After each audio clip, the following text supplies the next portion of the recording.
And we're live because we just did it live. Hopefully we got it right. Welcome everybody to episode 106 of Fat Guys on a Little Podcast. I am your co-host Steve, and always Charles there. and via satellite BV. How you doing, Bill? What up? What up? All right, so it's a big week this week. I feel like we're looking at BV's nostrils this week. We're very low. Lower your angle. nostrils. Bill's like, what? We got some serious He's deep been working on that camera angle for 2 Has days. he? Have you been working on the Yeah, camera? he felt like he was too close last week. Oh. Right, Bill? Yeah, it was all cranium on the screen. But now we're all nostrils. He's like, there's too much forehead on that screen. Okay. So this week we got some breakfast cookies. I don't know, one of the multiple cameras that go like this. And we got a lot of news for you this week. So let's start off in how 2020 can get even better for us this week. There was a squirrel, not Rocket the Squirrel, or Rocky the Squirrel or anything like that, but there was a squirrel found dead in Colorado. And you know what that squirrel had, Charles? He had the bubonic plague. Yes, you are correct. I saw that. I was like, Jesus. So if 2020 cannot get any better, now we got the bubonic plague coming for us. Hopefully it's just in squirrels. But any thoughts on the bubonic plague, TV? You got any bubonic plague You thoughts? got any bubonic plague stories, Bill? He broke out the squirrel pick. Yeah. All I can say is that bubonic plague, bad. Okay, great. What are some famous squirrels? Chippendale's not a squirrel, right? Those are the chipmunks. Those are chipmunks. Alvin and the chipmunks. Those are chipmunks. Can't think of a famous squirrel. Just Rocky and Bullwinkle. Yeah, Rocky and Bullwinkle is about it. Yeah. There was the infamous Squirrels in My Pants episode of Phineas and Ferb once, but Oh, that What? You that don't watch was a Phineas kid- and Ferb, baby? That was a kid's I family used show? to, yeah. I don't watch Phineas and Ferb. There was That's that movie, The Nut Job, that came out where Will Arnett played a squirrel, but I couldn't think of the name of the squirrel. What's the one in Ice Age? Is that a squirrel? Or is that a Yeah, chipmunk? it's like a prehistoric squirrel. Yeah. So yeah, okay. So there's some famous squirrels for you, Secret squirrel? and they're all gonna die of bubonic plague, and hopefully not pass it on to the humans. Jesus. So there you go. So now some more great news of 2020. Hong Kong, you familiar with that place, right? I'm aware of Hong Kong. Yeah, you are aware of Hong Kong. I've heard of it once or twice. They Yes, beat I've heard they of it. beat COVID faster than we did, and they reopened their Disneyland or Disney. I think it's Disneyland Resort. Disney China or something. Yeah, like and that. now they're closing it because COVIDs have spiked, Yeah. and they are closing it. So. Yeah, and people were really adamant about when they reopened Disney Worlds and all that kind of stuff. Like it was too soon. And then, with this going on and all that kind of stuff, you could see that, obviously you can't socially distance at those amusement parks. You just can't stay away from people. It's a physical impossibility. And here we are. Yeah, and then so, and on a side note, sorry, I went Steve's blank having there. a seizure. Had a seizure. On a side note, Japan has a lot of amusement parks as well, and I saw a public service announcement that a lot of these amusement parks in Japan are putting out. They're asking people not to scream while on the roller coaster. Just silently sit there. Yes, and only in Japan they say please just let it go in your heart is what they said because they don't want people They're screaming. aspirating. Yeah. So I don't know how you ride a roller coaster without screaming. I mean, why even open if that's the case? But At the same time, too, because I kind of had this conversation with Heather, and people are like adamant about like Disney World and all this stuff shouldn't open. Don't go. I mean, if you're afraid of possibly contracting this, don't go to Disney World. It's the ultimate, simple solution. Yeah. Bill, your thoughts on the amusement parks being open? Dead on the nose. If you're worried about it, I thought he just told you to steal second. I don't know what Bill did right there. And dead on the nose.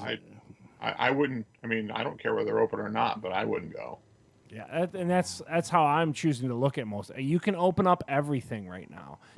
You can open up gyms tomorrow. It doesn't mean I'm going. I mean, that's you vote with your dollars, I think is what they always say. And no, thank you. I'll pass on that. And of course, the COVID cases here in the U.S. are spiking everywhere. The debate over masks is going strong, but we don't want to bore people with that stuff. They've heard it all. Tell you what, though, I don't want to derail whatever, and you're kind of getting away.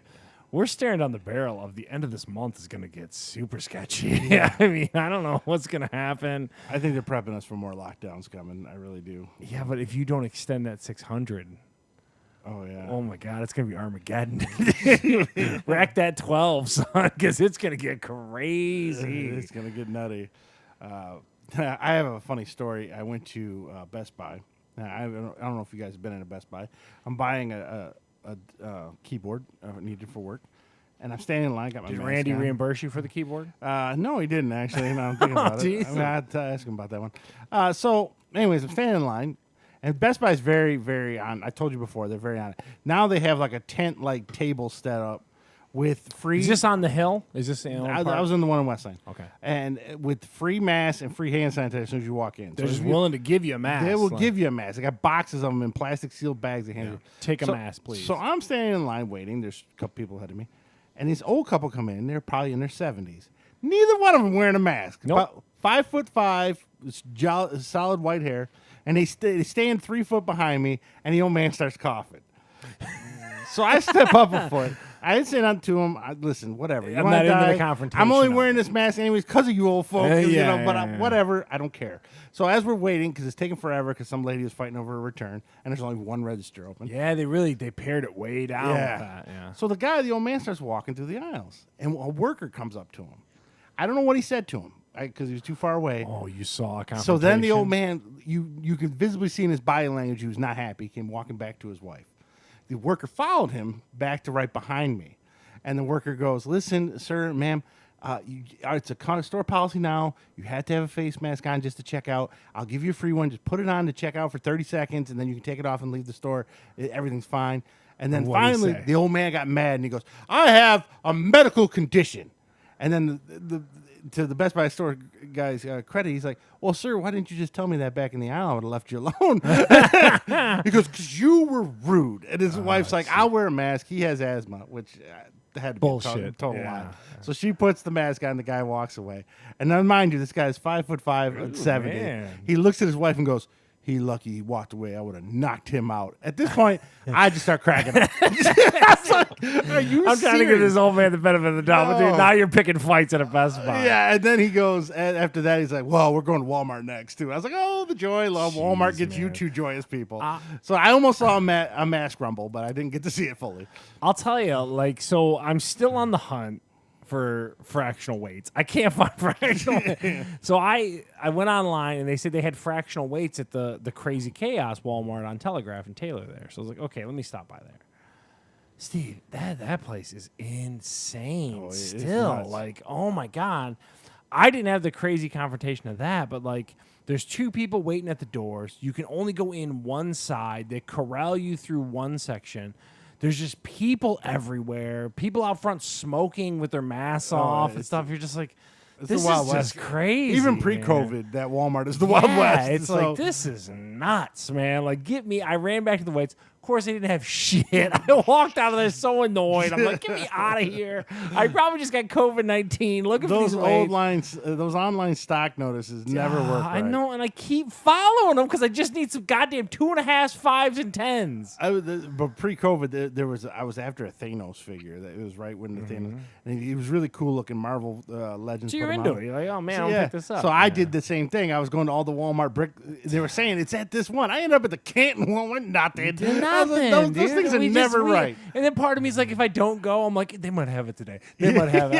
I gotta go. Chicken. I'm like, I'm a dumbass. Like, It did work for the Switch. They told me there was one in on Lily Road in Canton at a Walmart. They had the Switch, and that one was right.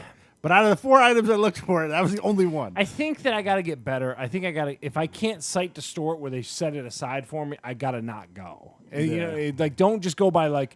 Our inventory says we've got 8 of them. I can't buy into that. But I just need these fractional does. weights so goddamn bad, Steve. I only got 25. So, like, that's a big jump in certain exercises. I'm, like, dying. Like, shaking and shit, trying to get through, man. But, All right. So there we go. So that's enough of the COVID. Now, there's another interesting thing that's happening here in Michigan. Nestle is here in Michigan somewhere. I'm not sure where. I don't think it's the UP, but somewhere in northern Michigan. And what they do is they're stealing a lot. They got the spring water up there.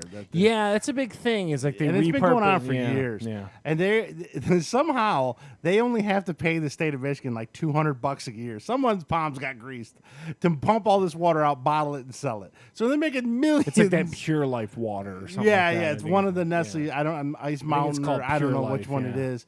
But and the Michigan fundamentalist groups are just pissed with them and been trying to sue them and stop them for years. Because they're pissed because of what? They're not paying their fair share. Yeah, they're not really paying any taxes, or they're not paying anything for the this total, water. like you said. Like Yeah, they got some sweetheart deal from some politician somewhere, and it's been going on for years. So I just thought I'd bring that up because that has been going on for quite a while. Does anyone here side with Nestle, or do they think they should? BV is all about big business. What do you got, BV? Well, no, I read up on it for this. I guess one of the other claims too is that they're starting to deplete certain water supplies, like creeks in the areas from where they draw are starting to go dry, and that it's not just that they're doing it without having to pay their fair share. It's that they're, screwing with the ecosystem in the state. No, I think if they're going to do it, they should pay a market price for it, and if the residents of the state don't want it to happen, then they should have a way to exit them from Michigan. Yeah, and this has been going on for years. I first heard about 3-4 years ago. So Nestle's been up there for quite a while, stealing all this water for essentially pennies on a dollar. I'll talk a little bit about it later. When I talk about that Zac Efron show and stuff like that, and he did a big episode in Paris. The water there is incredible. Like the free water they don't want you to buy bottled water and everything. I'll talk about it a little bit later, but yeah, it's crazy. Like you just see and it goes back to if you've got beef with Disney World, if you've got beef with Nestle bottling this water, don't buy bottled water. Like that's another thing. I don't like Chick-fil-A. I don't go to Chick-fil-A. Like you vote with your dollars when it comes to businesses. I'm not a huge bottled water guy. Sometimes when you go like to the beach or whatever, you need it. But for the most part, I don't know. It's situational, is what you're saying. Yeah. Like in other words, my wife, on the other hand, loves to buy a giant case of bottled water and take a couple with her every week to work, and it annoys the hell out. It annoys me because I got a giant thing of bottled water laying on the ground. But she could get a nice that's the sad thing. She has hundreds of those. Yeah, and we still buy these bottled that's water. What I don't understand. Convenience is really what it turns into. Yeah, but then you've got a fridge with water on it, don't you? Yes, with a filter. Yes. It's the same shit. If you read most of these, it's bottled by municipal municipal sources and stuff. Yeah, don't ask me. Drives me crazy. So now the next one, I'm not a huge MythBusters fan, but it's one of those shows you catch in a marathon all the time. Love MythBusters. Charles, tell us what happened to one of the members. Yeah, so I've kind of chronicled on this show. MythBusters is one of those shows. That is a weird picture with Bill because his head's taking up half his face. He's got a weird. Let's put that live on Facebook. Sorry, I didn't get one with his head on the side. Yeah, he's got a BB is Grant's eyeballs right now. It's really funny. So I love the show MythBusters. I think Jamie Hyneman, Adam Savage. I've talked way too many times on this show about. They got a cool website called Tested. I like that. It's great. That's Adam Savage's show or Adam Savage's website. He bought that and stuff like that. I watch this show because it's about science, and it doesn't care what you believe. It's about what you can prove, and that's what MythBusters was all about. And there's a lot of movie science too. It's just, and if you look at it, and I'll talk about it here in a second. So Adam Savage, Grant Imahara, and Tori Belleci, who are on the show, all came from ILM, which they worked on the episode 1, 2s, and 3s and stuff of Star Wars. I'm sorry. He went a little deep nerd. I went a little Star deep Wars notes. episode 1, 2, and 3. And I got to tell you, I've watched every episode of MythBusters. Heather can contest to this. I watched it religiously when they moved it to the Science Channel and everything. Love the show. And one of the hosts that came along, who again worked with Adam Savage, was a guy named Grant Imahara, and he was their robotics guy. He was insane with like the animatronic stuff and all that kind of stuff. He worked with the other two, in Carrie Byron and Tori Belleci, to do like so you'd have like 2 stories for kind of every show would be 2 stories. You'd have Adam and Jamie working one show, and then one myth, and then they would work another. Apparently, and we kind of talked a little bit pre-show, as someone on the show can contest, 49-year-old healthy guy had a brain aneurysm and just died. And Heather knew it was a big deal to me because she woke me up knowing that I would want, like, she hit it. She must have been checking her phone before bed, and I'd already went to bed. She goes, "You're not going to believe this, but Grant died." And of course, I knew immediately what Grant she was talking about because I just love that show, and like it bums me out. We've talked about, me and you've kind of talked about at this point, we're to that point in our life where we don't get any good news. Like very few people get married. Very jaded. Yeah, right now. like it's just shitty, man. And I just love that show. And my little lower logo that I'll flip back up is going to be Grant for the day, because I love that show, and every member of that team is just amazing. And if you can consume Mythbusters, do it. And R.I.P. Grant, and it's a big part of me where I'm just like, oh. Like that sucks. For me, Mythbusters was never like I had to record it or anything, but it's always one of those ones on the weekend where all of a sudden a marathon, and I would end up watching like 7 episodes. Yeah, you realize how amazing it is. I Yeah. love the one with the Jaws where they tried to prove that tank in the mouth. There's so many they things. They do a lot of cool stuff on for Mythbusters. hours. Me and you can go round and round. Now, also, so they took the 3 and Tori, Carrie, and Grant, and they did a Netflix show after Mythbusters went off the air. They did their own Netflix show called The White Rabbit Project. Of course, me being me, as soon as it came on Netflix, I watched it immediately because I love that show. It speaks to my nerd culture like so big time. Yeah. And then the science of it and everything, I just love it. And like I said, I was bummed to hear he had passed away and everything like that. There's a great tribute on Tested.com. Adam Savage goes on and he talks with his co-host on a podcast, and it explains to you how he came to meet Grant Imahara, how they worked together and all this stuff through ILM, and great stuff. And I pour one out. I love that show, and I love those people. Bill, did you ever watch Mythbusters? I'm kind of similar to your experience with it. I didn't watch it regularly, but anytime that I would happen to go past it or see that it was on, I'd watch it. It was always a very interesting show. And I'd catch the occasional, 4 or 5 episodes when they were running a marathon. Sure, I wish I watched a little bit more of, but That's so good. always Like, enjoyed it. Heather talks to me. Teachers still use like segments from their shows in class and stuff like that, like physics teachers and stuff. It makes sense. Yeah. It's so good, man. And like I said, Grant was a huge part of it. Did all their animatronic stuff. He was a whiz. He was also an OG person that did a lot of those BattleBots shows and all that kind of stuff too. So I have on the weekend there's always 3 marathon shows I always run into. Mythbusters is 1, Naked and Afraid is 2. I love a Naked and Afraid marathon. and Pawn Stars. Pawn Stars, I've seen them all. I watched that live. Yeah, But those always tend to be my weekend. Like, oh, this on, they'll put that on the background. There's 2 other ones I'll have to add to that What is for that? you, and they've gotten me through quarantine. Ridiculousness marathons on MTV. When we went on vacation to where was that, Owassa or whatever? Yeah, Michelle was watching Ridiculous It's Marathon so forever. good, man. Yeah. And then the other one I watch a lot of now too is Shark Tank. Shark Tank is great That's when you another catch good one. that in a marathon. It's usually like a Friday night. You'll just catch a It's random on a CNBC. Yeah, It's like, dude, look at that's- this, like 10 man. Look at episodes these of it idiots up. selling this dumb stuff.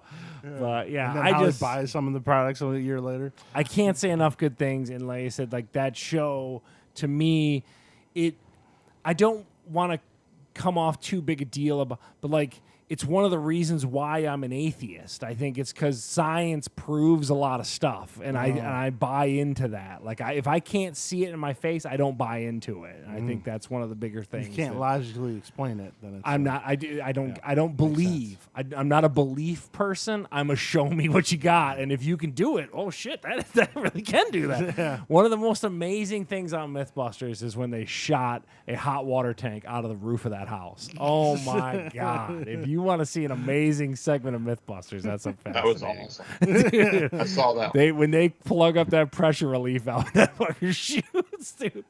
Oh, so good. But anyway. They did a lot of Star Wars stuff too on that show. And you Jaws, could see a lot of them. And Adam Savage, again, I've got a man crush on him. Very similar to Steve's got his man crushes and all this kind of stuff. Yeah. He does things, and his model making ability and just everything. Unbelievable. I've watched It is- I go to his website sometimes just for the model making stuff. Yeah. It's great, man. This Grant guy did one too. He did a model. Did It was one of those. It's a Japanese show, and it's like they're like battleships, but in space. They're really cool looking. I don't know where to find them. And when I did find one, it was $120. I was like, oh, never mind. And there's the 3 guys that are on that show. So you got Adam, and then was Grant, and then Tori, and they all came from ILM. And you believe Who's the it. guy with the giant Fu Manchu? That's Jamie Heineman. Yeah, so he was in he it, ran too. an effects shop. I can keep going. We're gonna do 2 hours. on Yeah, dude, Mythbusters. I can't. I love Mythbusters. So the way that the show started was Adam actually stopped working for ILM because he didn't get along with like some of the crew when the episodes were going on. He was doing episodes 1 and 2 of Star Wars again. Let me slow it down. And Jamie ran an MI5 or what was his effects shop. So then he went to go work for Jamie, and then all of a sudden Discovery came up with this idea, and that was kind of the lineage of that show. And it's. God, it just speaks to me. I can't tell you. I just love it. And anyone who will talk to me about it, if you can't tell, it's short-quartering me, man. And like I said, Grant dying was a big one for me. So there you go. It's a little. Go ahead, Bill. Sorry. Because I didn't actually see the story. So he was a ruptured brain aneurysm? That's what they said. Because initially, when Heather woke me up out of sleep to tell me Grant died, there was no cause of death listed. So then when I looked into it, it was a brain aneurysm. They said the female co-host that was on it with him just talked to him that day. Like Carrie Byron, man. Yeah, and she's so attractive. Oh my God. That's not something you necessarily see coming. Yeah. So and it's you know, and again, BV being on this panel is one of the things where like it's crazy to think, you know. It's it really is. You know, if. Anyway. All right, so 2020 with more great news. Bubonic plague, aneurysms, COVID. It's all here in 2020. Come check in next week for who knows what's going on. So last week we had the Baconator chips, which my wife and kid didn't like them either. Even Michelle didn't like them, and she likes a lot of beef products. But this week we have, this is from Holiday Market. I got corrected last week by Tom Vijay and my wife. It's Holiday Market. For some reason I forgot the name of the market.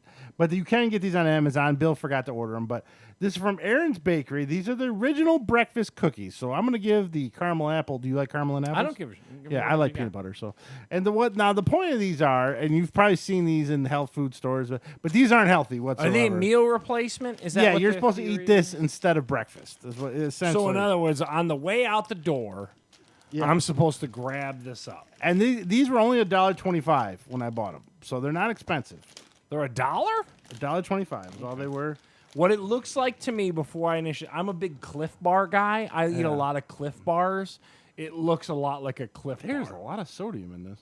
They probably got to give it 16 grams of sugar, by the way, Bill. Okay. Tastes to me like an oatmeal cookie. It tastes very dry. I'll tell you that much. Doesn't taste bad at all. No. Doesn't have great flavor. I think you're better off with a Cliff Bar or something. For $1.25, though, I'd give it a shot. So you're looking at 330 calories, 16 grams of sugar for your diabetics out there. Yeah, and chunk off take a chunk off of that one. The peanut butter is really dry. Yeah, the apple's a little better. Well, that peanut butter is dry. It's like eating cardboard. Man. Sorry for chomping in people's ears, but man alive, is that dry? There's more Dr. Pepper here in a minute. That is, yeah. Not a huge fan for me. I wouldn't buy them. I'd eat a regular cookie or just regular breakfast. That peanut butter is dry as spackle. Yeah. The apple one's got a little bit more chew to it. That peanut butter one is brutal. Oh, man. If you're going to do it, I'd give the apple one kind of a thumbs up. That peanut butter one is atrocious. Yeah, just put those over there. I don't want them back. Oh, wow. So, Aaron's breakfast cookie, Charles, would you buy them to replace your breakfast? I would. I'd buy the apple one maybe. Having tried it, you know what's funny is if they were in the store, I wouldn't go for the apple one. I'd go for the peanut butter one. I'm like, oh, geez, Lou. They had a double chocolate one, and I think there's another flavor there. Oatmeal, I think, is actually the other one. So they had like 4 flavors. It's got that. It has the Cliff Bar texture to it. It's very similar to a Cliff Bar, I think. BV, let me check in on your nostrils. What are you doing? You couldn't find this cookie on Amazon or nothing, BV? No, it was there. I just forgot to order it. The only one that I could really get was the double chocolate, and it was something like a dozen. Geez, you had to buy a dozen of those? Yeah, it was like a dozen for $18. Yeah, that's crazy. No thanks. Yeah. You've been so pissed you got a dozen. I know you just want the one, and the one's dry as ass, and you're like, I had 11 more of these. What do you got? Why are you eating these all the time? I bought 18 or 12 of these things. So there we go. There it is. Charles is semi thumbs up for the apple. It's like a Cliff Bar. I'm thumbs down on both. I don't like. Do you eat any Cliff Bars? No, or all these protein bars and stuff. I had them. There was a diet I was on that was giving out. It was a low sugar diet and stuff that where the powder and stuff, and they had a cookie that you can get, and it was an oatmeal cookie. I mean, it was a lot like that texture and stuff. But when you're eating powder all day, that cookie was terrific. You kill that cookie. Yeah, that cookie was the greatest. But it was, if you compared to like any other cookie, it was terrible. So there we go. The white chocolate macadamia nut Cliff Bar is phenomenal. How much is a Cliff Bar if you're gonna buy? Oh, you might. I know this. I buy them by the pack. So like I buy 6 of them for like $7 or something like that. So they're pretty similarly priced for $1.25 or something like that. All right. So we're now going to go on to reviews. Now we're over our dry breakfast cookies. Ooh, man. Well, I'll have to find something for next week. I don't know.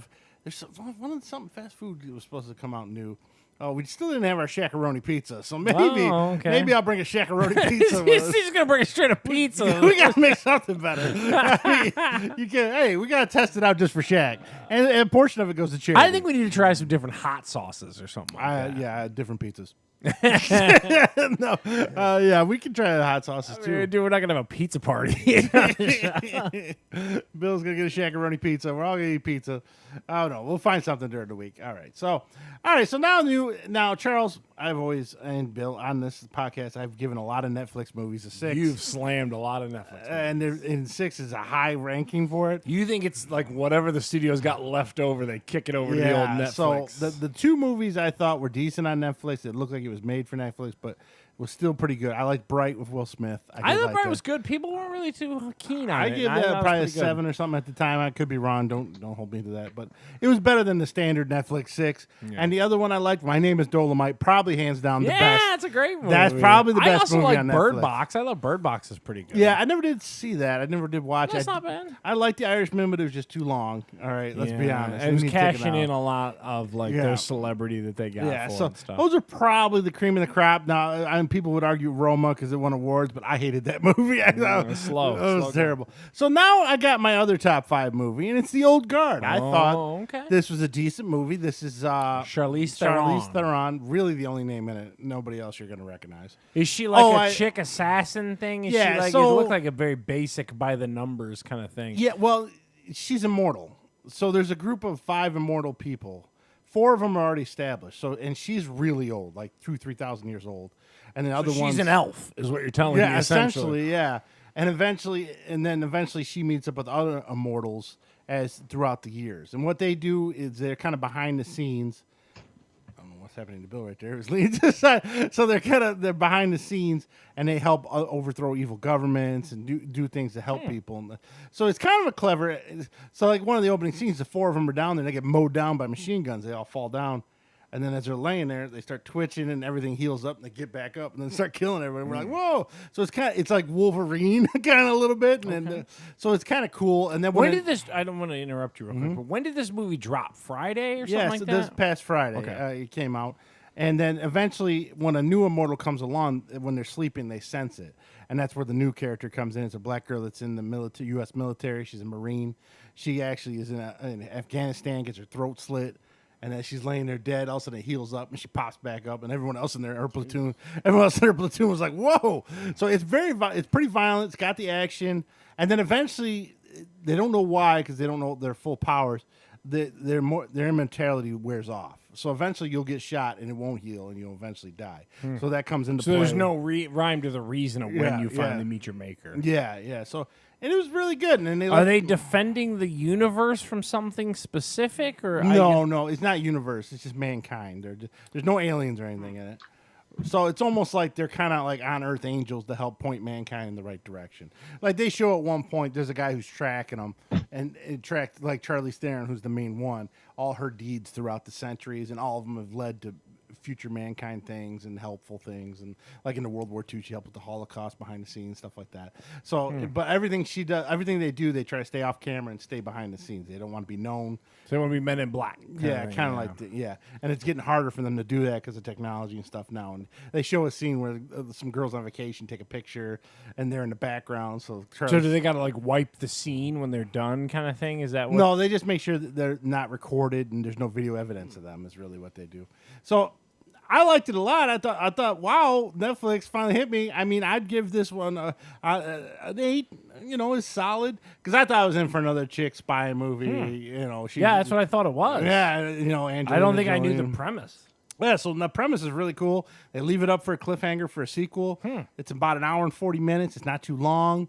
There's no real yuck laughs or anything. It's more just action and a little more serious.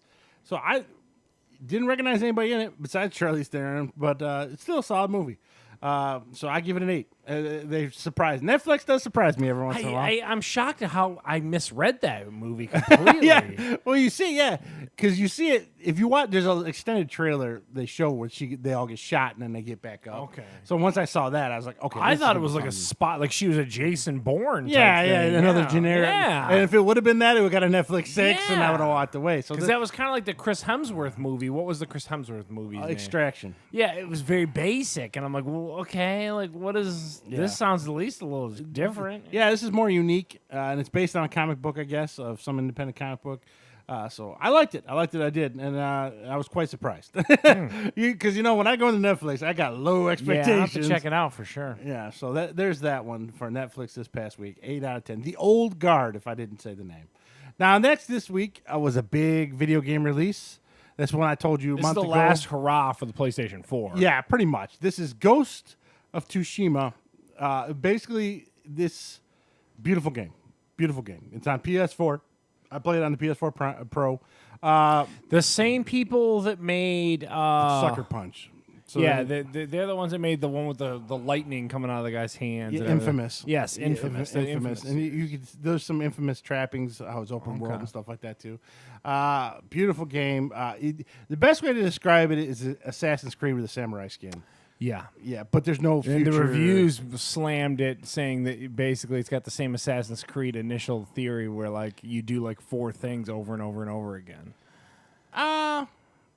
There's a variety of missions though. It's not all.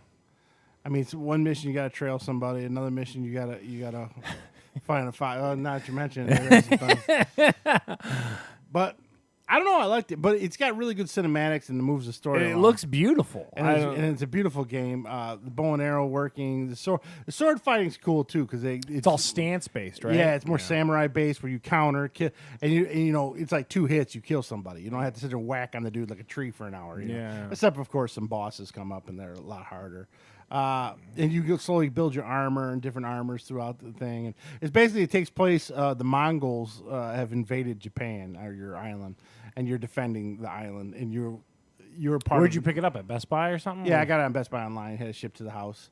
I like it a lot. I really do. It's right up there with The Last of Us Part 2, I think, visually and storytelling wise. It's got to be a 10 out of 10 for visuals. Yeah. It looks amazing. Yeah, so the wind whipping and everything like that, it just looks crazy. Oh yeah, and the cherry blossoms and the different flowers. I heard you can mount your horse like while you're running. The horse will come up and you can mount up. Later on, there's a move you can get where you stand in the saddle and jump off and kill somebody. Yeah, that's kind of cool. So that's the other thing too. You unlock a lot of skills as you go, so it makes you want to keep playing because you get new stuff. And where Streets of Rage didn't, and you're just the same thing. This is a lot more variety and stuff like that. Do you think this game will benefit by the second or third sequel? It'll just be like one of the best games. Is that what your opinion is? Oh yeah, by PS5 standards, and then they get to elaborate on this more. I don't know. Will they do another one? I don't know. Sucker Punch kind of doesn't do a lot of. There's been a couple Infamous though, haven't there? There was 2 of them. Yeah, Infamous Second Son and then Infamous. And well thought of games. People like them. Yeah, they did a great job. Up until Onimushu, remember Onimushu? Yeah, that was probably my favorite samurai game. But that's a Capcom game, and you fought a lot of like. It had a weird demons, supernatural. This has no supernatural. This is legitimate. Like it's what I've always wanted Assassin's Creed to do. Drop the sci-fi stuff and just do a period. Get the animus stuff. Yeah. And that's essentially what this is. So I like it a lot. I give it an 8 out of 10 solid. Dude, how far did you get into it? How far you think you are? I'm not done with Act 1 yet. I've heard it's 40 hours long. So I got about 6 hours in. So yeah, I got a long time to go. Well, that's why I questioned. So you kind of poo-pooed the repetitiveness of it. By hour 30, yeah. Well, like, dude, I need to bang next week when I get into hour 30. I'll let everyone know if it did get. Now I'll take another point off, but right now it's an 8. I like it more than Last of Us just because Last of Us was zombies again, So at least I got samurais and Mongols and Mongolians. Just a change of theaters. Yeah, it's something a little different. So Highly recommend it. Besides, it's one of the last big AAA games for PS4 before it hits the dirt and PS5 comes out this fall. I mean, Xbox got to get some games like this eventually, right? I mean, we all love Halo, but Halo's an 8-hour shoot 'em up, you're done. Yeah. And then play some multiplayer. I mean, I think Microsoft is going to be a big player in that Warner Brothers sell off. Is what I think is going to to I think that that's really going to be. I Make think it they're going exclusive. to be. Yeah, I think they're going to. Yeah. Be my 2 cents. So, all right. So that was my video game. So because I didn't see a lot of stuff this week, but the one thing I did see, and Bill, you saw it too. Bill, tell us about on Hulu. Well, Brockmire was I believe it's done now, but it was a show on the independent film channel. Yeah, which good luck finding that station. Yeah, I don't know if I get that. I'll be honest. That's why I never watched this before. Yeah, Hank Azaria plays a sort of iconic baseball play-by-play announcer that comes home early one day and finds out his wife, who's some kind of crazy dominatrix sexaholic, was getting railed by like 6 guys. He has a complete drunken meltdown on the air.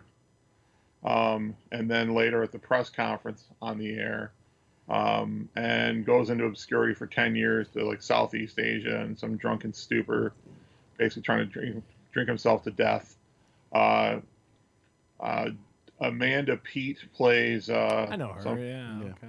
And she plays a lady whose dad was a minor league baseball player and trying to save this small town in Pennsylvania by taking out some ridiculous loan to buy a minor league team there, and brings him back to be the PA announcer, play-by-play kind of guy. And he finds out that he's been like some long time, like one of the original viral meltdowns on social media, and things like going Brockmire. Or, yeah. Like if you've been Lucy, that's his wife's name. So yeah, she bangs dudes in the ass with dildos, and they cover all this. Yeah, that's so I didn't realize IFC got that blue and stuff like that. A lot of cussing. No real nudity, but a lot of cussing. Oh, wow. Yeah. Oh, yeah, How many seasons was it on the air for, guys? I It think looks like there's 4 seasons that are on Hulu, so that's probably the whole thing. But there's 2 on Hulu and 2 more. There's 4 seasons total. Yeah, I watched the first season yesterday, and it was hilarious. I gotta tell you guys, I like Hank Azaria. I think If Hank you like him, you'll Azaria. love Yeah, I this show. do like Hank Azaria. If I'm honest. He makes a perfect play. But it's basically like if Harry Carey just went crazy, Oh, okay. and then he has to rebuild his career to the minor leagues and stuff. It's before we go on though, we got to give full credit to Eric Wigington. He's the one that told me about the show 2 years ago. Oh, okay. But I couldn't find the IFC channel. IFC channel. So You didn't know channel 1286 on your lineup. So eventually Hulu got it. I saw the ad for it. I told you guys about it. Bill and I both watched it. I agree with Bill. It's hilarious. I mean, actually, I think he told me about it too, and I just never got to it. yeah. So Wiggs, if you're listening, full credit goes to you. Oh, But it is a funny ass show if you like it. But the only thing's a little annoying. He's putting on that play-by-play announcer voice all the time. But he's a good voice actor, so it's very I believable like with Hank him. Azaria. I really But it's do. funny. It is really funny. I was quite shocked how funny it was. Because that part where Bill's talking about he melts down on air is literally the first 3 minutes of the show. I'm like, what the? It's great. Okay. Highly recommended. Bill, you highly recommend it as well? Oh yeah, as far as comedies go, this is one of definitely the most funny raunchy comedy I've seen since The League. Yeah. Mm-hmm. So Better far, than I'd League, give I it would like say. a good solid 8.5, 9. Yeah, I agree with Bill on that. I really do. I don't know what season 2 holds for us. I guess we can talk about season 2 after we see it next week. But right now, season 1, it was 8 episodes. It didn't overstay its welcome. 8 or 10 episodes, I forget. But it doesn't overstay its welcome. And the story moves along logically and funny, and yeah, it's pretty good. So I don't want to ruin everything for everybody, but yeah, you get a chance. And when he's having sex, he does play-by-play. Oh, she's got a finger in my ass. It's pretty. I'm not doing it justice. Yeah. You just gotta see it. It's funny as hell. Check it out. Yeah. So both of us, big thumbs up. Now, who saw Taste of the Nation? I did because I watch every. I watch every. I'm gonna start calling you cookie- Michelle Jr. You cookie and show. her competing for the most cookie shows. First of all, much like Carrie Byron, let's get it out of the way right now. Padma Lakshmi is one of the hottest chicks on the planet. Who is she? You've never seen Padma Lakshmi? BB, pull up a picture of Padma. I'm sure you got one handy or throw it up in your background. Smoking hot I don't Indian have chick. one, but God damn it, BV. Is that the one married to a Jonas brother? No, that's Priyanka Chopra. I'll get one for you real quick. Yeah. Hold on. Gorgeous. Anyway. Yeah, she's smoking hot. Yeah, she's got a crazy scar on her arm from a car accident when she was 14 and everything, but it doesn't. I don't care. I don't care about that scar. So she's on Top Chef. She does a lot of culinary stuff. And this is her. Everyone's trying to fill the void left by, again, one of my heroes of Anthony Bourdain. When Anthony Bourdain killed himself, it's like the culinary world didn't know what to do. So then now everyone's scrambling to fill these like culinary adventure, void. So that she's going out and she's doing like one of those, like a culinary vacation show type thing. And when she goes around and she talks, the show's not that good. It's just kind of like it is, it's her going around. It's a Hulu show. It's got good production Sounds like Triple value. D just going around the nation. No, going but Triple D has got Diners, Drive-Ins, and Dives has more of like a, hey, we're gonna go show you this random thing. This is more of like encapsulating the city of Milwaukee and like their German heritage. And yeah, it's a little bit more artsy and broad. And give me the little porcupine guy. Yeah. I think they get a little bit more James Beardy, a little bit more like artistry. I'm already out. Yeah, so it's just it's much like my review of Tough as Nails last week. It's just okay. It's not bad. Way to bring us down from Brockmire, Charlie. I'm sorry. Here you go. Oh, I've seen her. Yeah, she's on a different show. Let's put her up out on Facebook. Let's let her go out there. She's on Top Chef. Yeah, okay. Yeah, I knew she was on something. She is gorgeous. Oh my lord. Yeah. Give her a 10 out of 10. Give her show a 5 out of 10. Because it is very, just kind of like I said, okay, but it's nothing really, I can't sit here. I'm much with Steve. I think that if you're going to have an hour or two to watch some shows, you're probably better off watching Diners, Drive-Ins, and Dives and see a little random place in Milwaukee. And or a place you could visit tomorrow. And So it's just okay. And that's the moral. It's a solid 5 out of 10. What are you going to say, Bill? Show. I saw the first episode and part of the second. So the first one, she's like in El Paso and she goes down to the border, going through at the border. She wants a burrito down at the border. El Paso used to be part of Mexico, and she goes through and it kind of reminds me of like some weird cross between like Triple D and like that Delicious Destinations with Andrew Zimmern. Well, Andrew Zimmer would do like a little more shocking value of like what's random. But she goes through and she tries to give you like a certain flavor. Like here's why Milwaukee is the way it is. And they do that a lot in Delicious Destinations. Yeah. They get really into the historic and food and the heritage. Like with Milwaukee having a big German. I got about halfway through the Milwaukee episode, though, and just kind of got sick of it and turned it off. Yeah, it was kind of boring. I got to admit, this sounds terrible. I got to tell you, she is a 10, though.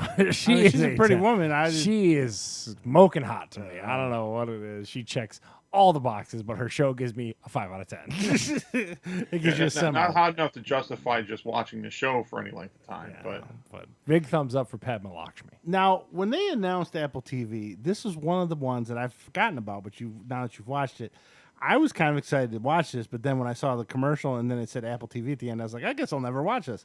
So, Charles, Beastie Boy Story, does this hold up? Now, I wasn't a huge fan. Like, Scott and Bert loved the Beastie Boys to no end. I do like the Beastie Boys, but not like them. So is it good? Is it worth watching? Okay, so this again, I got the free Apple Plus for the year, and to Steve's point, I'm kind of working my way through some of that content. I don't think that the average person should pay for Apple Plus. I've said this before, and I will steadfast to it. If you get it free with a new device, price is right. True. And so far, I still think everyone should get a week for free and then watch the little bit of content they got and dump it. Now, to Steve's point, the Beastie Boy Story, I'm with you. A lot of my musical influence kind of came with you and BV and Bert and all you guys, and then kind of we moved on, and then I kind of found my own thing and all that kind of stuff. But again, everyone's well aware of the Beastie Boys. So this is basically, they're survived by two. Adam Yauch is the guy who passed away in 2012. They have not performed since. So this is the two, I believe it's Mike D and Ad Rocker on the stage, and they go through with Spike Jonze directing it. It's a stage show that they filmed where they're going through and telling you their journey. It sounds awful, Steve, but I got to tell you, I was totally entertained by it. Oh, all right. And I didn't know that like their first tour was with Madonna. It was very autobiographical, but it was interspersed with their music and kind of it's that usual like we talk about with the UFC stuff where you like to see behind the scenes. Oh, yeah. That stuff is super compelling to me. They also had like they went through like their beef with Russell Simmons and Def Jam into when they got picked up by Capitol Records, into like how Adam Yauch was like this weird spiritual guidance to all these guys, and then he eventually passed away. Steve, this is great. I don't know. Again, I'm not a huge Beastie Boys guy. I've got License to Ill and Ill Communications are the 2 CDs that I possess and own and will listen to because Sabotage. The video for Sabotage is one of the single best things you'll ever see. Yeah, it's funny. Hands down. When that bass riff comes out, I don't care who you are. Dude, Sabotage. Like, it is amazing. I loved it when they played it in that Star Trek movie. Yeah. Dude, I'm telling you, man. I can't get enough of it. But I got to tell you, this is a solid 9 out of 10 to just go down that journey. And it sounds crazy. You're like, why are we... But it's interspersed and produced, so you could see that they must have toured the country kind of doing this or did a few venues of doing this. It was super compelling. Me and Heather both were just watching this going like, oh, man. Heather was listening to Beastie Boys music on Pandora afterwards and stuff. It just strikes a chord from that 90s stuff that you just really enjoy. And if you have Apple Plus, it is a must-watch along with Greyhound on that service to take a look at it. But, yeah, big fan of the Beastie Boy Story on Apple Plus. Bill, where'd you stand on the Beastie Boys? I'm probably somewhere in between you and Scott and Bert. I'm probably a little bit bigger fan than you are. I'm probably not quite to that extreme, whatever. But I've actually wanted to watch this for quite some time, but So it's not worth to the the point watch. where I'm going to get Apple Plus just to do it. It's good there's getting that also- week, BV. Get that 7 days and dump there that you go. service. They also have a book that kind of accompanies all this too. That I was actually thinking of reading as part of the whole, and for whatever reason, it kind of fell out of my mind, and I didn't go back to it and order it to read it. But I have heard certain stories, and there was an interview on I listen to a lot of Sirius XM because that's what I subscribe to, and there was a 2-hour long interview that LL Cool J had with Mike D and Ad Rock a while back on his Rock the Bells radio, and they talk about a lot of this and go through the story. And I find it to be really interesting. It really is. And like Yeah. just when they go through like their musical influences and then like how they tweaked and then how their second album, that Paul's Boutique, came out and it flopped. They go through all of it. It's great. I think as a kid of the 90s that you and BV definitely are in that early 90s when I you like guys musical graduated. stuff like that. I think you would be totally into it. And you're not going to see a ton of like video footage or nothing, but you're going to have 2 guys explaining their journey through all this stuff. Man, it was good. It was good stuff. It's a highlight gem on that service along with Greyhound. And to Charles's point too, like for example, he talks about how Paul's Boutique kind of flopped because a lot of it had to do with I think how quickly they put it out, and the kind of tensions with Def Jam that were kind of working along with it too. But They go through all of it. It's really good. Come to find out though, over time it's become almost like a cult classic. Although the hardcore Beastie fans, that tends to be one of, if not their, it's one of, if not their most favorite album from them. And if anyone knows about the hardcore Beastie fans, it's BV. I'm just bringing saying. it with the hardcore Beastie fans. Steve, I'm just telling you right now. And if you're Bert or you're Scott and you have a reverence to the material, it's just great. I don't know how else to describe it, man. And they go through everything and it's just chronologically done. And then they talk about how they kick the one girl out of the band who ends up being a member of Luscious Jackson, and then they started their own record label to sign her and stuff. Great documentary. It's just 2 guys on a stage kind of interspersed with photos and stuff. And oh man, I can't say enough good things of it. Totally entertained by it. Yeah, it came out a few years ago, if I'm not mistaken. Right? I think it launched with the service. Yeah. So it might not have been a few years, but it feels like a few years. Yeah. So this next one, before you go on to it, so women are going crazy over Zac Efron with his dad bod.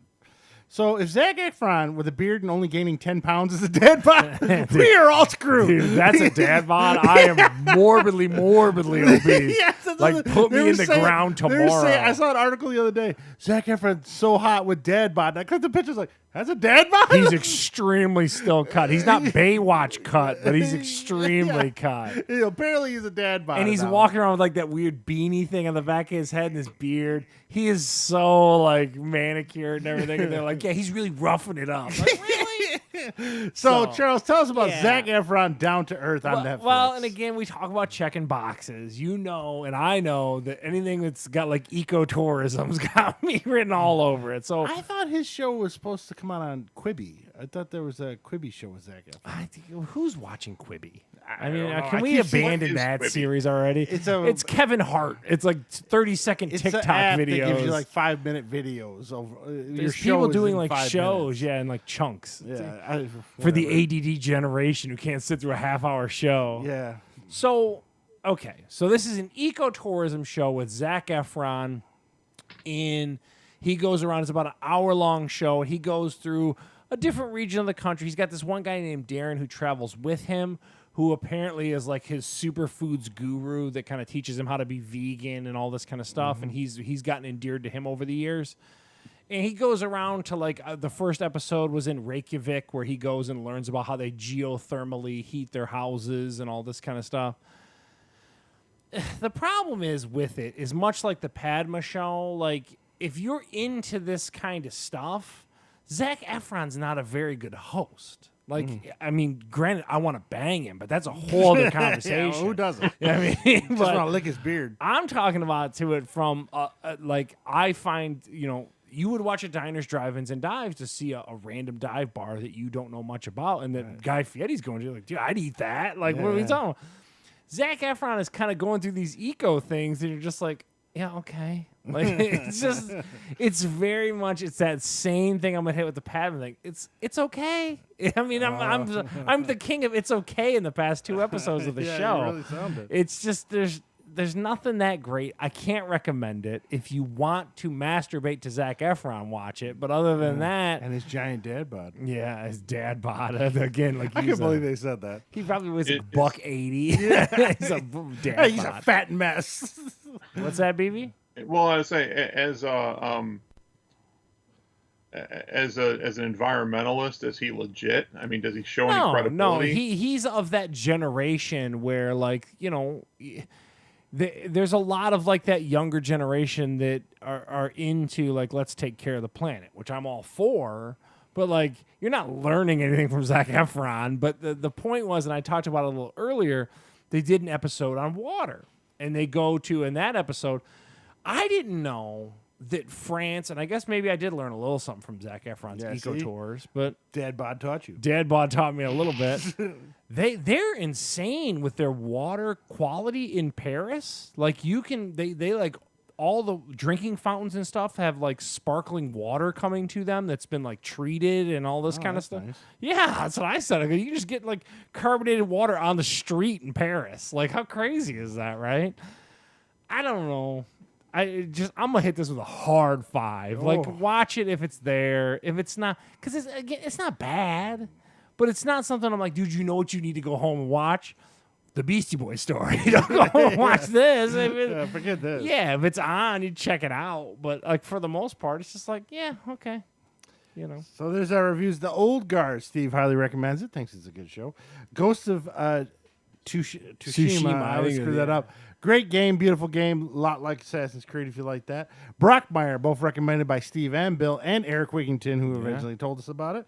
Hilarious show. Taste of the Nation with Padma, Laksmi, or whatever her name is. You are just Laksmi. So glad you're the host of the show, because you are just so linguistically gifted. I am.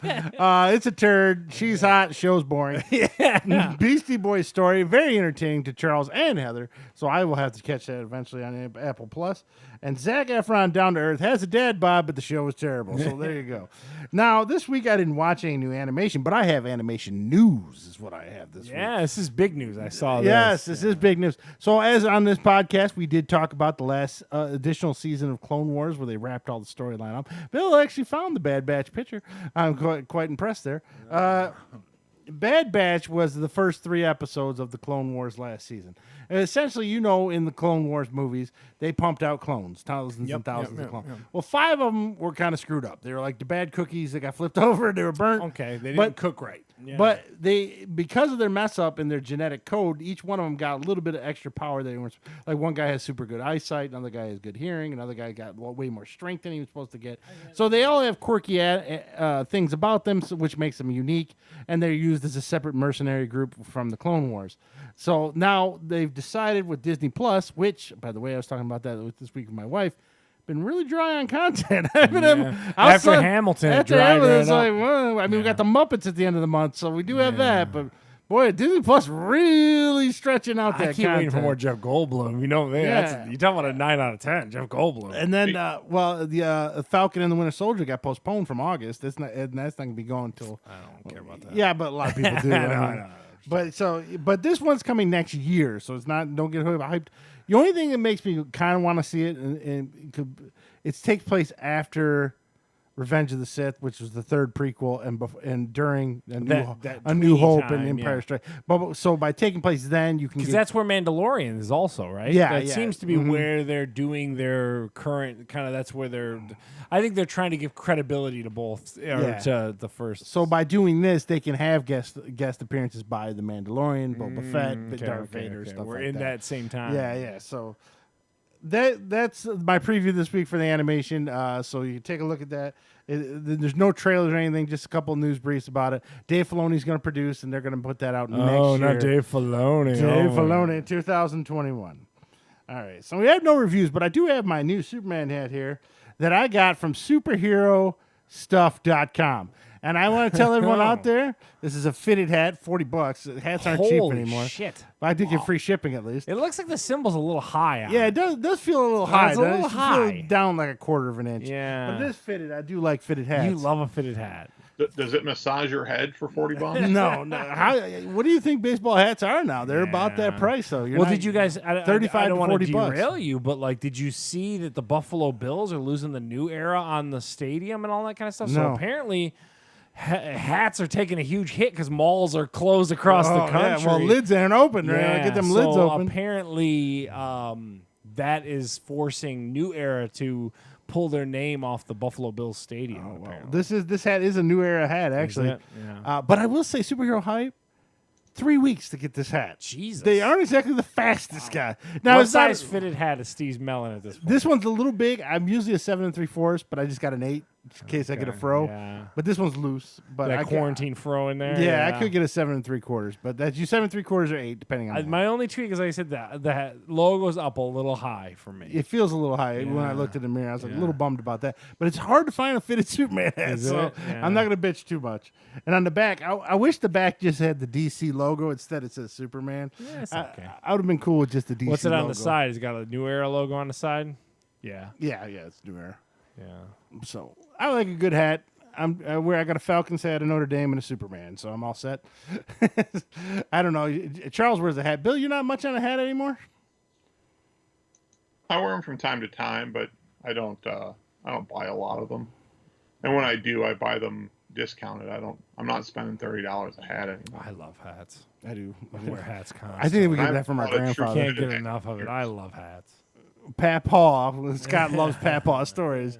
Well, he's always been, but he's that old school with the mesh and the adjustable on the back. Shit, he's always like wore those hats. Yeah, my grandfather's had trucker hats since I was 2 Probably years old. 90% of the time I got a hat on. And that bullshit about how it makes you lose your hair. Me and Steve got big heads of hair. Yeah, froze. Hey, my grandfather, every time I go fishing when I was young, you need a hat. You go back on the back porch, he had 20 different hats. I love a hat. Most of his look like free ones he got somewhere, but whatever, it worked. Yeah. All right, so now we got some new shows barely coming this week. And I wanted to put them out there just because, one, I didn't even know it was still on the air. So let's put it out there. This is what to watch this week. You guys, of course, can tell me if you want to see it, don't want to see it, or what. First up, the classic. Whose line is it anyway? Is Drew Carey still in? No, it's Wayne Brady, I believe. Oh, Wayne Brady's there. He's the main guy. Ryan Stiles. Yeah. The old guy, the older guy that looks like he's related to Bert. I can't think of his name with the bald head. Yeah. I can't think. They're all on there Colin, still. Mockery. Or That's it. So this show is still on the CW. I had no idea. Yeah, I am with you. If you'd asked me, is it still on the air? Like, no. Yeah. So I I'm kind of interested to check it out, but I probably don't know what time or day it's on. So, but I'm a maybe, Charles. I improv stuff is good for like 20 minutes, and then you're like, okay, I get it. Like I'm good. Like improv is not my favorite form of comedy. I definitely like a little bit more tailored acts. A 22-minute show is not too bad. Yeah, I don't know. It's not for me. No, I'm a no. And Bill, agreed. If I saw it, flip it around, and I see it, I'd stop and watch it for a little while.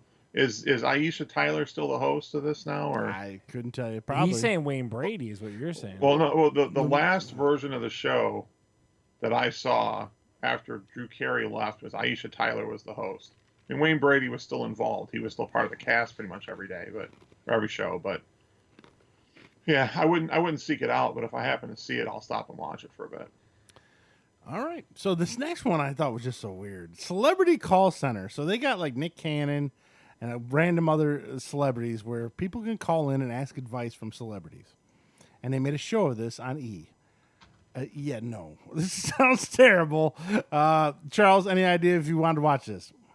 Yeah, no. I don't know. This just doesn't even, like, what? Yeah, I don't know if this is a COVID. What are you asking? Like, what kind of question? Like, okay, my woman's cheating on me or something? Yeah, I like guess that? those kind of things. And then celebrities will tell you what to do. I don't know nothing about this. I'm a no. Yeah, I heard about it when I looked it up. Bill, any thoughts on Celebrity Call Center? You want to watch that? The concept makes no sense to me whatsoever. No, I wouldn't. Wouldn't even stop and give it like 2 minutes. Keep it rolling. Sounds like an excuse to get D-level celebrities out there. Yeah, that's what it sounds like. Yeah. Next is it's another take on King Arthur. This is Cursed, where Has it got a supernatural thing to it? Yeah, it follows. I think it's the one on King Arthur. Yeah, it follows the Lady in the Lake more than it follows King Arthur. So I don't know. It's already got some pretty bad reviews when it came out. I've seen a couple of reviews on this. I was somewhat interested in it. Everyone's looking for some kind of fantasy thing to take over for Game of Thrones. Yeah, they're trying to fill, much like everyone's trying to fill the Anthony Bourdain void. Yeah, they're trying to fill that Game of Thrones one. Yeah, and I don't think this is it. I'm gonna check out the first episode, so I might maybe on it. So if it's terrible, I'm out. So Charles, any thoughts on Cursed? Well, everyone told me that I was way off base on The Witcher, and I hated The Witcher, so I'm definitely a no on this one. I'm a Witcher's no. mediocre. It Witcher's should be way terrible. better. I mean, I saw Henry Cavill putting together a PC the other day. Yeah, I did see that. Yeah. Bill? BB? No. All right. Now, this guy, I don't understand his appeal. A lot of people love this guy. Jim Gaffigan, Pale Tourist. I've watched a couple of his stand-ups. I know Bob likes him a lot. I think he's pretty funny. I don't dig him. So the Hot Pocket stuff? I'm a no on Jim Gaffigan. Man, yeah, wow. I tend to like Jim Gaffigan. I think he's a funny dude. He's got like a weird dad humor vibe that's to him and all that kind of stuff. I think he'd be perfect for like a sitcom, but watching his stand-up just kind of makes my head melt. Wow, okay. I don't like Ray Romano's stand-up either, but Ray Romano's got that good that stand-up. new one was yeah, good, it was but good. back in the day, it wasn't that good. I didn't. Okay. But then again, I wasn't a dad back in the day when I saw it. Yeah, it didn't apply kind of thing. So I don't know. Bill, what do you think of Jim Gaffigan? You down with that? I'm kind of middle of the road on him. I'll if I happen to catch it. I mean, it's what, Amazon? Yeah. I'm flipping around with something to watch. I didn't know what streaming services. If it's Amazon, I'm out. Yeah, no. If I'm searching around for something to watch, I'll probably watch it. But it's not one of those things that I heard it because I heard it had come out. I'm not seeking it out, but I'll end up watching it probably within the next month or so. And then this next movie is the most streamed original movie. Yeah, I was going to say they're getting a lot of contact. Or a lot of people are into this. A lot of people love this. It's called Palm Springs. What's the premise? Do you know? Andy Samberg, and he's running around in Palm Springs. I don't know. I have no idea. It looks like it's just like kind of him trying to fall in love type movie and ends up being a comedy. I don't know much about it. I'm going to watch it out of curiosity because why is it the #1 movie on Hulu? Now, they're not talking about other movies that came in, just original content movies. Yeah. It's the most streamed one. Yeah, I saw it because people were really positive on it. I was like, wait, what is this? Palm Springs. So I'm a yes. I'm going to watch it out of curiosity, Charles. And I'm with you. I got to check it out now. I feel like I'm missing out on something. Yeah. So, yeah, I'll definitely. I like Andy Samberg. I'm not anti-Andy Samberg. Andy Samberg's like Will Ferrell to me. Some of his stuff's hilarious. Other stuff, it's like, well, you a missed little the much boat like on dial it back. Yeah. Must have been fun to film, not fun to watch. Yeah. BB? I like Andy Samberg. I was just looking this up. It has something to do with him meeting some chance encounter with some maid of honor at a wedding, and then things get goofy or whatnot. In Palm Springs. Yeah, I made that description up, and it totally fit. All right. So there we go. We're all going to watch Andy Samberg. Hopefully, it's the funny Andy Samberg on this. Very hit or miss with him and Will Ferrell. So next, Charles, tell us about Punching in the Face. Yeah, so they were cranking out the old UFC in Fight Island. They're just trying to crank it out big time. So they had a fight night on Wednesday night and then a fight night last night. So I watched the Wednesday night one. I didn't catch the last night one yet. I'm a little bit behind on that. So Calvin Kattar got a decision win over Dan Ige. They're both pretty decent fighters, so I definitely, I was entertained by that, but it wasn't the most groundbreaking. Still underutilizing Fight Island, in my opinion. Yeah, I don't think that's ever going to live up to what we thought. And then yesterday, Figueiredo actually submitted in round one Joseph Benavidez to take over the bantamweight title for the Henry Cejudo retired, so they're trying to cede his title to somebody. And Figueiredo beat the piss out of him, apparently, from everything I was reading. I'm going to check that out a little bit later and everything like that. And then one last one. I think this is the last of the Fight Island fights. This is a pretty good card, though, for next Saturday. Robert Whittaker is going to fight Darren Till. You got Shogun Rua versus Nogueira, and you got Fabricio Verdum versus Gustafsson. Those are three really good fights, so they're going to go out with a bang. So I definitely like that. Those aren't a pay-per-view. Those are ESPN No, that's a Plus. regular fight night on ESPN. So that's pretty good. That's a really good way to close it out, I would say. So I'm pretty looking forward to that one. So, like I said, nothing too crazy, nothing too updates, nothing. No big fights on the books or anything. I got a question for you, being a UFC fan. Are we starting to hit the wrestling saturation point now? I mean, with the fight night on Wednesday, fight night on Saturday, they keep pumping them out.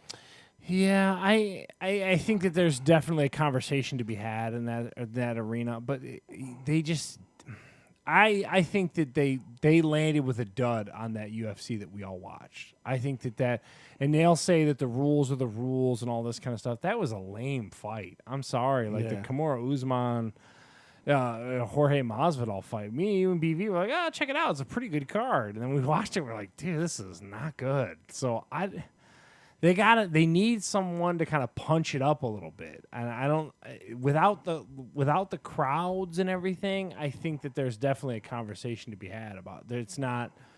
It's not the most exciting that the sport's been, I think is what I would say. And I get it. They're trying to put it all out there where there's no competition. But at the same time. Well, if there were competition, how bad would you be doing? That's, to your point. Yeah. So.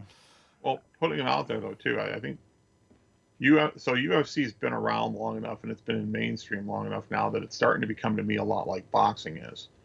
I mean, the hardcore fans want to see, or are probably enjoying this because they get to see a lot of fights. But as far as overall success of UFC, at the end of the day, it's going to end up being just like boxing, and that it's going to be as popular as they can produce and keep main stars around. If they don't have stars and that they can put on TV or charge for fights, eventually it's going to wane even further, and it'll be just like boxing. Yeah, I think BV's onto something there. It's that last pay-per-view, man, I'll tell you. Me and you and BV were like, okay, wrap it up. It's 2 a.m. It didn't help that it was 9 hours long. Yeah, he gave us 9 hours of, not very entertaining fights. A solid 3 hours would what was kind of just an arena on a beach somewhere in Abu Dhabi. Finish a whole Gundam model while I'm watching your pay-per-view. It's too long. So I'm not gonna sit here and tell you that they don't have work to do, because they definitely do, I would say. All right. So there we go. A little UFC looking at. Debating on if it's saturated or not, but don't know. Now it's time for the news. Bill, this week, did Bill Gates or Obama give you $2,000 in Bitcoin? Yeah, I saw that. Did you receive $2,000 in Bitcoin this week, BV? I said that like Elmer Fudd there. Not that I'm aware of. Oh. Because on Twitter, Bill Gates, Obama, there were quite a few high-profile accounts. Jeff Bezos. Elon Musk. Yeah. Ironically, no Trump. It's kind of funny that it wasn't Trump. All those accounts got hacked, and then put out send me Bitcoin. And send I'll us send 1,000 in Bitcoin, and we'll send you 2,000 back. Is what it was from all these rich people. I don't know how many people fell for it, but a lot of verified accounts were hacked this past week on Twitter. What is your guys' take? Twitter is just the epitome of people falling on their face all the time. Yeah. If it's not the person on Twitter screwing something It's Twitter up, themselves. it's Twitter screwing up. I Like wish Twitter would just go away. Twitter is a problem, man. Yeah, I I'm just don't know. telling you. Like, jeez. They say it was social engineering that got this one. So what that means is the guy who hacked it somehow got a hold of a person that worked for Twitter, and like got into their information, which then I guess so it was like real deep type stuff. So what some high-end in Twitter employees have code that can override any account, and we have that too with our email accounts and stuff like that. So You have a master key. yeah, or whatever, So what they did was I they don't think got that's crazy. they got through the Twitter workers' master key and then accessed all these accounts at once. I'm not saying that's not how it went down. All I'm saying is people are so dumb that they thought that Bill Gates said, "Give me a G and I'll give you 2 G's." And in Bitcoin, no less. Yeah. Why would like, Bill Gates be dealing in How Bitcoin? didn't that immediately flag you? Like, this seems weird that Bill Gates needs a G right now. And then they look over and go, "Wait, Obama's doing it. Clinton's doing it. Like, Something's no wrong one here." put 2 and 2 together. Yeah, it's so And real for weird. like you said, for every one of us to go, wait, what? There's an idiot out there like, dude, I'm gonna get this $2,000. I'm like, really? Well, first off, who has $1,000 in Bitcoin just laying around? How is that completely so untrackable? Too, I know they're gonna find who did this. Well, I that's know the that. appeal of Bitcoin. It's hard to track. Yeah, That's why everyone okay. likes it. Yeah, but okay. There's Hey, got to be there'll be a way. exchanges. Yeah, there's no someone's way. going to get found out on this one, but who knows? And I'm going to guess it's going to be somewhere in Eastern Europe. Yeah, dude. Or That China. Nigerian prince is China. living it The up. China virus. Yeah, so Twitter hack. Big time this week. So Twitter, again, always on the hot seat. They are on the hot seat. It's either someone on Twitter or Twitter themselves, like Charles said. Yeah. Always on the hot seat. Gee, So, just Twitter every is starting week. to scourge, man. Bill, Speaking of which, we're streaming live on Twitter next week. Bill, are fast food workers in the Chicago area asking for $15 like they are up here? $15 an hour. Yeah, in fact, well, actually, last year, Illinois passed a law that over the course of, I think it's the next 3 years, will bring the overall minimum wage to $15 an hour. I think right now it's 10 or 11. So it's not just fast food workers, but Yeah, so fast food is fighting back now, and ironically, it's White Castle that's fighting. They are going to replace workers with robotic arms. There's an article. They are testing it out now. White Castle. Well, if you had to guess, what fast food joint would be trying to put robots in? I'll tell you this: White Castle's on the cutting edge of tech, and I'll tell you why. It sounds crazy, but they were the first fast food joint that I can think of that took credit cards. They were the first fast food that did a lot of app ordering stuff.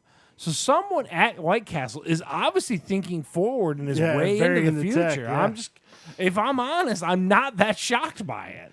So yeah, if you click the arrow, you'll see it. They're testing out these robotic arms that sit in front of the fryers and the burgers, and the arms come down and lift the baskets, and they flip the burgers and everything. So they're looking to replace all those people that wanted that $15. But do you think that's really plausible? So you guys were both shift managers at McDonald's here. There's no way you can automate everything. There's just no way. I mean, you might be able to eliminate 20% of that workforce, or maybe but you're never going to be able to get rid of everyone. You're still going to need someone to load the fries. and There's someone to so load the much stuff you're still going to need. We can sit here all day long. You got to maintain the fryers. You got to, it's just, it sounds great. And I'm sure some Japanese company's making a lot of money. Some Grant Imahara somewhere is doing a lot of robotics with it and all this kind of stuff. But I think that as 3 guys that held it down in fast food, you and I both know, it's just, there's no way. Yeah. But they're trying. Bill, any thoughts? I think it's a nice little technological advance or whatnot, but it's kind of a novelty. I mean, this idea that they're going to switch to, automating systems to address the higher cost of labor, to me is ridiculous, and it's looking away from the real point and where they'll go with this. As Charles said, I agree 100% that you might be able to eliminate a small, maybe up to a quarter, the percentage of the overall manpower that you can automate that and get away from using people. At the end of the day, they will adjust for this by raising prices, and fast food will cost probably 50 to 100% more in the next 5 to 10 years. But then the problem is with that, people are already super conscious of the nutritional value of fast food and all that kind of stuff. To keep jacking the price up, I agree people will still buy it, but these the way that a McDonald's is crazy because they own the real estate and all that. We learned that from the founder. Great movie again. But I'm saying that they make it up in volume. That's how like a $5 hot and ready exists. Is because like okay, but we 100 of them. If I saw 100 relative to 10, I'm doing much better. I think if you're asking me to kind of, I think a lot more app stuff is. I think you're going to lose a lot more front desk people at hotels. You're going to lose a lot more front end people in fast food places. They're going to put more on like so. Steve walks in the place. Go on the app, download the app, and tell me what you need. And don't give me this crap like, well, the 90-year-old woman that's, okay. They're willing to lose the 90-year-old woman to make sure Steve can just come in and order it off the app. Well, you see grocery stores, right? Those are events. They're already training us all to check out on our own anyway. Yeah. Eventually, all those cashiers are going to get replaced. I think so. I think you're going to lose a lot of the front end people. I come to it and like, you're still going to need a grunt to change that oil every day and all that kind of stuff. And even at McDonald's, they got the menu boards now where you can go and order yourself, even though they're covered in poo. As we learned on the show. Yeah. But and if fast food workers are successful across the board at raising wages, eventually things like the minimum wage and overall wage scales, at least on the bottom end, will come up with it. And just sort of basic economics, the market will correct itself in order to adjust to that. So regardless as to how much automation they put in, the higher wages go up, the higher prices will go up to meet them. And so the thing with fast food and the challenge that they're going to have from a monetary standpoint is that the higher end, and when you start to go higher up on the economic scale, those won't adjust as much because there's still a pretty good divide between poverty and say middle class. And so you might see, and I don't know if this is definite, but you might see over the course of time fast food start to become disproportionately expensive for what you're getting. And then to Charles's original point, with the focus on more healthy options, fast food could be starting to be like on the back end of their slide. And who knows? I mean, this may or may not be the beginning of. Nah, I don't think that's true. The drive-through lines are a mile fucking long everywhere you go. I'll tell you what, Chick-fil-A ain't feeling no pinch. Holy shit, that Chick-fil-A. Chick-fil-A is not cheap either. Yeah, I agree. I got to tell you, did you guys? So you're a pretty avid Joe Rogan listener. Mm-hmm. Did you listen to that Michael Schiff Joe Rogan episode that came out? I don't recognize the guest. He had an economics guy on there, and. You want to be so scared for the financial future of this country. Listen to that episode because, man, I was doing work. I was working on some cabling stuff at work, and I was listening to it. Holy shit, Steve. Like, I've talked to you guys before. I get scared when they just start handing out money that, like, eventually our money's not worth anything and all this kind of. Exactly. Steve, dude, listen to that guy. Holy shit, dude, you'll be terrified. We are fucked. Okay, so BB's with just long term, we're screwed. I compel both of you this week to just listen to that. It's Michael Schiff, I think is the guy's name. Real recent episode of the Rogan Experience. Holy shit. You guys will come back to here next week and be like, I got to save every time. I got to buy gold. I got to buy silver. I got to dig holes in my backyard. Dude, it's crazy. So anyway, like I just get scared of the inflation. So there we go. Robotic arms led us to inflation and it's all going broke. Thanks a lot, White Castle. Castle started. No, this is going to start Cyberdyne. We're going to go into I so we won't have to worry about inflation. We'll all be dead from robots. All right, so now there's a big shakeup on a huge show, Charles. Big shakeup. Yeah. I know you're nervous about this. Yeah. The long-standing host of Dancing with the Stars, Tom Bergeron, and Aaron Andrews, who cares? They both got let go from Dancing with the Stars. Anyone care? I don't watch the show. I don't. Do you? I know your wife does. The first 3-4 seasons, she was really into it. Watched it live. Had to watch it. After that, it became I DVR'd the whole season, and she just kind of falls asleep to it on the couch. Watching. What is her issue with it? As someone who watches it, what is her? From what I understand, the celebrity levels have dropped way down. There used to be. Now, if there's an episode, like if Daniel Radcliffe shows up on an episode, she's going to watch the hell out of it. It depends on who's on there. Like, if it's someone she really likes, she's going to watch. Like, when Jerry Springer was on there, she thought he was funny, and, she really liked that. But when they start getting, like, the last couple batches, like Real Housewives type thing, who are these people? So I think that's the appeal. It's those celebrities they need. She loved it when Carlton was on there, Roberto, whatever his name Alfonso is. Ribeiro. Yeah, but it depends on. Does anyone in celebrities. your house watch this show? No. Do your parents? I've never really been into it at all. It's a terrible show. I hated it since day one. I didn't get it. When it came out, I was like, this is going to be a piece of crap and fail. It's been on 16 seasons. Yeah, sure we know. Could be so wrong. Yeah. But they've removed Tom Bergeron, captain, I host everything, and replaced him with, I don't get this one at all, Tyra Banks. Well, so she's got a big pub because of America's Next Top Model. Yeah. And then she did America's Got Talent. They got canned because she was terrible. Yeah, I don't know. She's not good. I mean, how is she still on TV? The perfect fit to this is Carlton, right? Yeah, you would think he would be him. I don't know what the perfect fit is. I just don't care about this show. Yeah, I wish it would go away, but it seems to keep on trucking. He's too busy doing Unwrap 2.0. Oh, Mark Summers got in that car accident. He also does America's Funniest Home Videos too, I think, right now. Is that still on? Yeah, it's still on, yes. Wow. Really? Yeah. Much like Whose Line Is It Anyway? Yeah, there's certain shows still on. Yeah, like Grey's Anatomy's still on too. It's like, that's still on? It's like, God. So, if anyone cares out there, Dancing with the Stars, Tom Bergeron is gone. And does anyone care? God, the only thing I hope is Aaron Andrews doesn't come back to football. Plus, if there's COVID, and who's she going to interview on this? Well, I guess she still interviewed the players. They'll do like the UFC. They'll have like an interview spot. We should be 6 feet away from them and stuff. God, I hate Aaron Andrews. I mean, I think it was bad what happened when they videotaped her naked or whatever. That shouldn't have happened. But at the same time, she's so annoying. If she never showed back up on TV, would anyone care? No.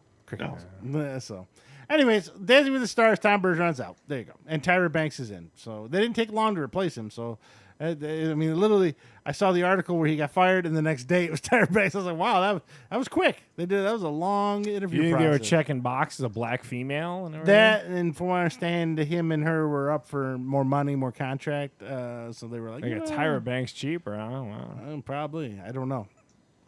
So, Charles, you love old school Nintendo. Yeah, you like a little nostalgia too, right? I saw this and I am just shocked at the price tag on this goddamn thing. I'm not shocked at all. They did a great job. You blow in the cartridge and everything, and they showed how the cartridge goes in. And then I scrolled a little further down and was like, why is it $200? I was like, what in the hell? I've heard 200 to 230, so I don't know which it is. All I'm saying is get the out of here with that. That is crazy expensive. It comes with a little CRT. So if anyone doesn't know what we're talking about, Lego is releasing the NES, a Lego version, which comes with a TV and the NES and a cartridge. And you crank the television, and it looks like the game is playing. Yeah.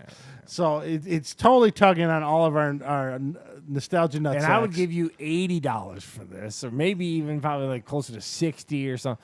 $200? You can kick rocks with that shit, dude. $200? It is a clever looking machine. How big do you think that Legos TV is? are insane with their price structure. Oh, they're insane. But like that International Space Station thing I did was only like $60. How is this one $200? Because they have to pay for the NES IP. Bill, have you seen? Do you know what we're talking about, Bill? Have you seen it? I just looked it up online here as you guys were talking. So let me get this straight. Neither the NES or the TV actually works. It's all Lego. Yes. And you just kind of crank it like a diorama, and Mario moves through it. Yeah, he kind of goes through it, yeah. Bill's like, I could see that being maybe $20. $200 for something that does nothing other than just look, it's a Lego toy. It looks cool. I do got to tell you, it looks cool. It checks a lot of boxes for me, but it might look cool, but $200. You got some serious FU money. Mario better give you a freaking reach around for $200. Steven, his $40 hat, his $200 NES thing, dude. He's gonna be ready to go. Come to my house. So it's crazy. Hell of an expensive tchotchke. So, you saw it on my Facebook page. The brick, I forget, Lego brick holder is one of the groups that I belong to. They always post different Lego things, and so I get random other Lego things too. So there's a lot of people out there who build Lego kits custom. Like they had a C-130. You know what that is? That military plane, the big plane. And I saw it, and it's probably about 3 foot long and 3 foot wide. It was really cool looking. So what you do, you could buy the set from them. and then they'll send instructions and all the Legos you need to buy it. Because Lego doesn't do military; they never have. Yeah. So I was like, man, that's pretty cool. How much is that thing? And I was like, I clicked on it. Any idea? Went in thinking $130. Yeah, or like 2 maybe. $3,700. $3,700 Yes. for Lego? Yes. Yeah, but it's not officially. Oh it my is Lego God. pieces I know that what they you're buy saying. them all, Yeah, put them they- together, they make the make the kit, instructions, is what you're and saying. then you send you the kit. I was like, are they out of their goddamn mind? That's fucking insane. So I went dude. back to the comments, and everyone was saying it. $3,700. Oh man. I mean, it's really cool looking. $3,700, I better be able to fly it, dude. Yeah, like I said, it's probably 4 foot wide, 3 foot long, so it's a pretty big plane. Okay. How many of those do you think they sold? A 0. I mean, who's buying that? 3,700? Are they out of their goddamn? So you think $200 for an NES? It might be underpriced. Yeah, Jesus, man. Oh, Legos are crazy. You gotta tell you though, you can't beat the craftsmanship of Legos.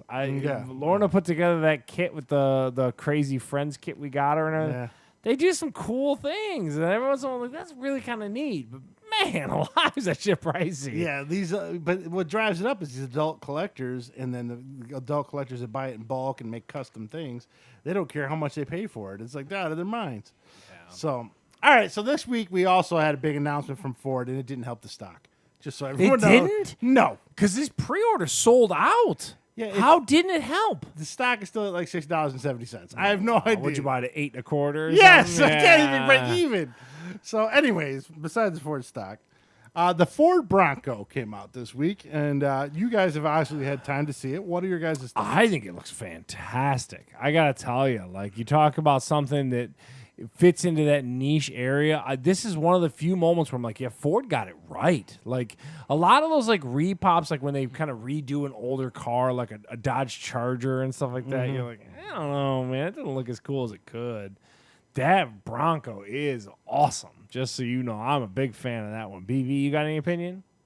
Yeah, I've always been a fan of the Bronco, and I saw the reveal, and I thought it was great. In fact, I'm actually one of the people that put a deposit down. Oh, Whoa. shit.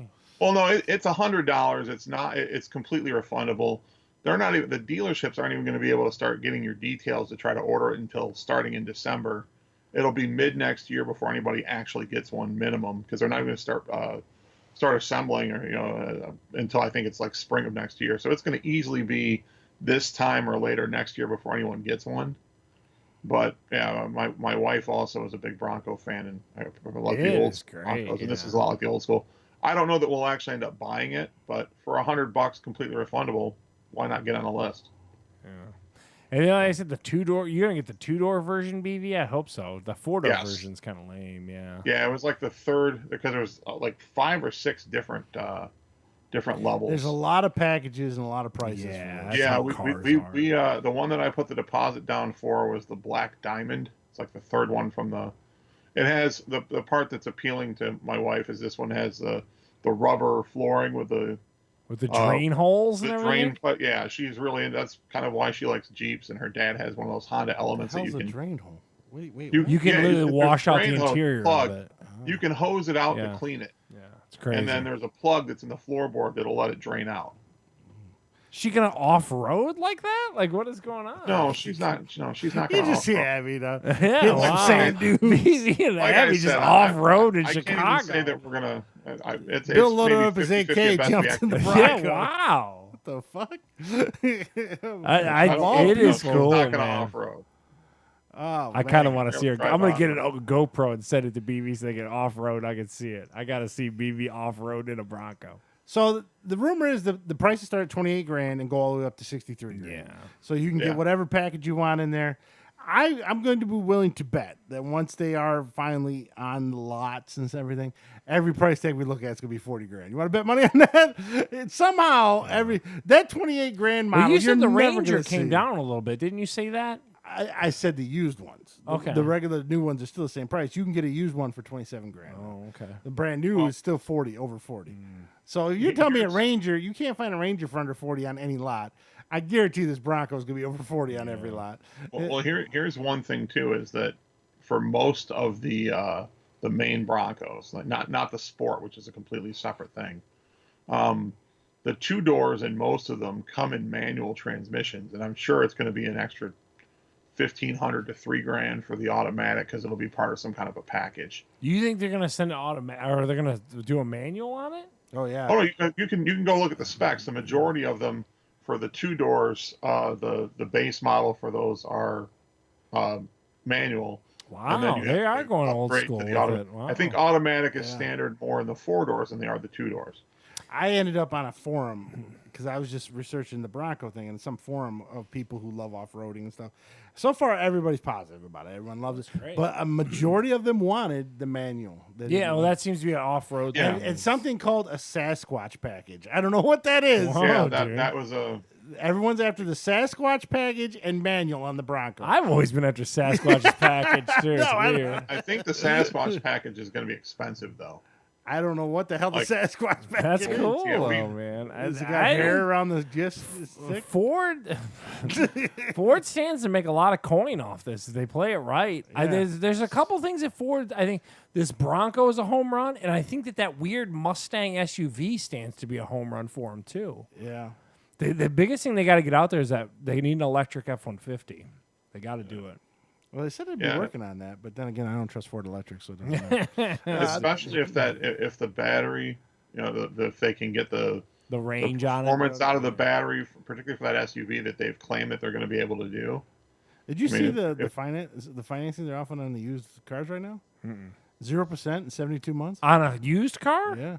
Whoa. And if you lose your job within the first year You because of take it COVID, back they to can 'em? take it back to them. Wow. So they're There's they're like a trying used everything. car bubble that's kind of bursting. In Well, right now. especially with all the rental car companies are going to go under.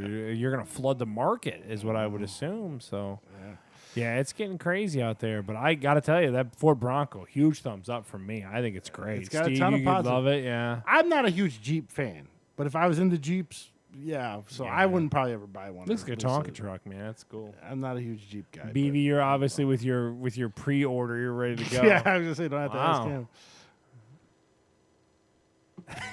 Yeah, well, no, actually, one of the things I know it does. There's a lot of similarities with the Jeep. The one thing that I really like about the Bronco that you don't get with the Jeep is that they've put the roll bar in the back, so you have a complete with the top off that thing. You have a complete panoramic opening from front to back, instead of just having the big roll bar in the middle between the front and back seats. I've always heard Jeeps have notorious transmissions. Like they shit on them a lot. Steve, you come with such positivity on every car. You've become our grandfather and our dad. I don't know why. You're just super negative on every Jeeps. car. So if you bought a Bronco, you get a better transmission, and my stock goes up. Oh, shut My recollection of Michigan is that people will have something really negative about the history of every automaker other than the one they support. Is that what that is? Yeah. I I think don't over support time any of them. they'll I just kind want of higher even stock out, numbers. but- I want a good deal and a higher stock. I end up with Ford just because my father-in-law gets me a discount. That's the only reason I end up with Ford. Cars are so expensive nowadays. Anywhere man. you That's can get one a of those discount on things. a car, you And gotta to take it. BV's point, if you're going to jack the price up on fast food, man, God, where do the cars end up? Oh, A regular sedan's going to cost you $100,000. Like, I got a this is 30 crazy. I got a average 30-year new mortgage. car is already like $30,000. What's that, BV? The average new car is, I think, right at $30,000. Man, it's got to be 40. I don't see anything under 40 on a parking lot. Well, no, but that also includes every little subcompact thing you've ever seen. Yeah. Yeah, that's true. It's brutal, man. Buying a car is brutal. It's rough. But You to go you guys' point, with all those rental car places going belly up, man, you should be able to get a deal. If you got a decent, solid job, man, you should be able to get a decent ride. I don't have to deal with it until 2022. That's when my lease is up. So okay. I got another year or so before I have to deal with stuff. So, Bill, is your lease? Oh, you bought your car, right? Yeah, I did. Yeah, and you're buying yours, right? Yeah. How many years you got left? 17, I think. No. Sounds about right. Yeah. I just refinanced Yeah. So I'm hoping to save a couple bucks. Property taxes. I told you, I just now got my plate. So because the Secretary of State is so far behind, I was able to mail in my license and my registration thing for an update. I just got that, and I mailed it the 5th of June. I got it just last week. Yeah, Took over a month to get my registration back. They are not quick. And then, like I said, that electric thing, man, to renew my shit was $361. That's more than my Ford, my F-150. It's because you don't have the gas subsidy. Any electric car, they jack up. Yeah. Jeez, oh, Pete. They get their money, man. They get their money. To BV's point, man. They getting their money. So let's look at a positive thing about cars. Now, can I tell you a Burt Nolan theory why the Ford stock's so low? Because when the buyouts happened, or the bailouts, sorry, that everyone took it but Ford. So Fords ended up taking loans. And that put them underwater way more than the ones that took the help from the government. And that's why our stocks are so low at Ford's. That's what he claims. I don't know. He may be right. He might be. I didn't don't research know. it. I don't know. I don't own Ford stock. I don't know enough, but it sounds like a sound theory. But Yeah. I don't know. But it also could be the fact that they're expanding too much. Everything's is losing to Tesla. Like Tesla's worth more than all of them How now. does that work when you don't ever see any Teslas out there? It must be huge on the West Coast. No, they can't You- make them you- fast enough. Please, every fourth car here in Illinois is a Tesla. Or every- Not many in Michigan. Well, I guess that would go to tell you what home bases are. So that makes sense. So. Yeah. I can imagine that being part of the story. That can't be. It can't be quite as simple as just they took loans and other loans instead of taking the bailout from the government. The other automakers paid those loans back to the government too, so it's not like they didn't have to repay it. That's what I thought. He said they didn't have to. I said, I think they did have to pay that back. No, in fact, I think the big deal, like GM made a big deal out of paying it back early, in full, and they paid it back early because they got a initial boost. What from all industry are they going to bail out this time? You think they're going to Airlines. bail out the airlines? Yeah. And then the movie theater industry. Shut up, you goddamn movie theater. Well, Let them they've close. tried to bail out Again, the listen to general that Joe public. Rogan thing. They're The going to bail guys- out Imagine Theaters, goddammit. I mean, hey, if Shake Shack can get a couple bucks. Yeah. They ain't bailing anybody Dilution of currency value. Yeah. They're- He goes into that, dude. He's an economist. Steve, you got to listen to it. He's hard to listen to because they're and BV's really elegant with his ability to chime in with the Skype stuff. BV's pretty good with it, but we know we've had some issues with our Skype stuff. Joe Rogan's trying to make points, and the guy's just barreling through and stuff. And he's like, "I hate this. It's got to have Skype stuff." So funny. I have to watch it. All right. Anything else? Anyone want to rant about anything? Everybody's good. Everyone's happy. Oh, I mean, the world is in such a great place. I don't know what You wanna would talk be about upset- bubonic plague, Yeah, or- I was gonna say. We'll see. BV, how's work going? It's very busy. Are they still, I still- swinging that I still work axe more through every now department? than I did when I was in an office. But Yeah. I'm sorry, what was that? Are they swinging the axe through some people's jobs and everything? Well, they're starting to. They've announced that they're starting with they started with the upper management. They're now starting to work their way down a little bit. My grouping and below, they're starting with this process called an expression of interest, where you basically you can put out a request to take a severance package and leave the company on your own, Marriott Which they did that may to or- a bunch of people. and which they may or may not approve. And then some more time will pass. They'll make their decisions about the organization, and then, like my grouping and below, we'll find out probably late November whether we're still around or not. Oh, But wow.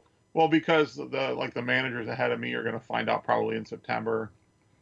They just announced maybe a month ago the absolute top management, like the people in London, but they're cutting 10,000 office jobs. It's about 25% of the office workforce. What is your percent whether or not you're going to worry about your job? Like, what is your percent? I'm really not all that worried. Maybe I should be. So but, 100%, you have your job, 0%, you're screwed, and you're going to be unemployed. Where are you at? I would say I'm probably about a 75% likely to stay. That's pretty good. I support the retail businesses, and those businesses still have to, the gas stations and convenience stores, and they're what have to make all the money for all this zero carbon initiative that they're trying to achieve by 2050. So if they can't continue to make profits off their gas operations and whatnot, then they'll never get there anyway. So I'm probably less likely than most to go anywhere, and legal's already pretty lean. So, but the businesses that we support, they may get destroyed. Crazy. How's VR Metro doing? Steve ate out a chunk of the cookie. He can't talk. We're doing all right. Yeah. How are you and Randy getting along? Really well? No, so far so good. Is he letting you work from home at all? No. That's just the pipe dream that you keep trying to hold on to. I mean, we'll be closed in a couple weeks. What? Stephanie's wedding. Oh, So you guys are we'll going be to close down closing- shop to go up north. Yeah. Yeah. We'll be heading up to Traverse City and Boyne Mountain and Charlevoix in a couple weeks.